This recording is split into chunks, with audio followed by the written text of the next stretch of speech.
I destroyed my marriage when I cheated on my wife, and I thought I got away with it. I didn't. She waited 3 years and ruined my life in one afternoon. I was 36 when it started. My coworker was 29, newly hired, always stayed late, always laughed a little too hard at my stories. My wife was 35, a physical therapist, up at 5 a.m. every day, asleep by 9. We'd been married 11 years.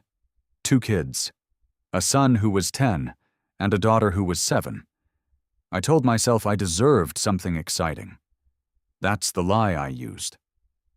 The affair started during lunch breaks, then hotel rooms near the office, then Tuesdays and Fridays when I told my wife I was working late. It lasted a year. I was careful. Burner phone, cash, no photos, no feelings, I thought. The night everything changed, my wife didn't cry. She didn't yell. She just asked me one question at the kitchen table. "Do you love her?" I said no. That was true. She nodded and said, "Okay." I thought that meant forgiveness. She stayed, didn't tell my family, didn't tell the kids, didn't tell her parents. She even went to couples therapy with me, held my hand in public, posted photos online. I thought I'd won. What I didn't know was she'd already decided to leave. Quietly, methodically. She went back to school part-time, got certified in a higher-paying specialty, opened a separate bank account I didn't notice, started documenting everything. Dates, times, messages I thought were deleted, credit card withdrawals, hotel receipts I forgot about.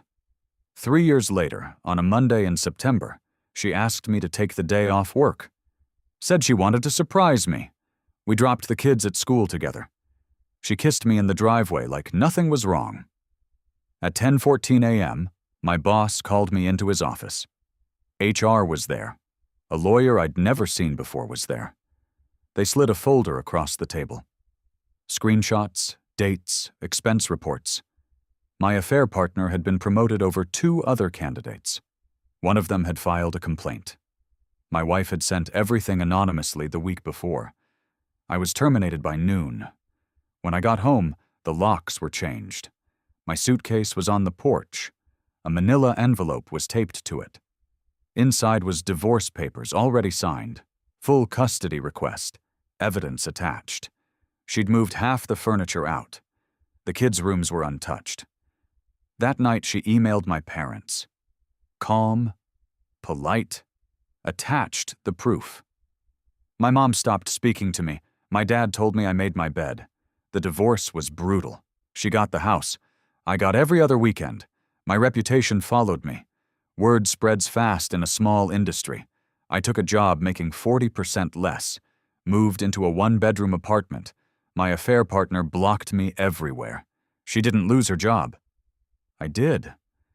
Last month I saw my ex-wife at a school fundraiser. She looked lighter, happier. She was laughing with another dad. Her hand rested comfortably on his arm. Not hiding, not apologizing. Our daughter ran up to her, hugged her, then waved at me politely, like I was a distant relative. As I was leaving, my ex-wife stopped me. She didn't smile. "I forgave you," she said. "I just didn't forget." Then she turned back to her life. I sat in my car for 20 minutes, realizing the worst part wasn't losing everything. It was knowing she won without ever raising her voice.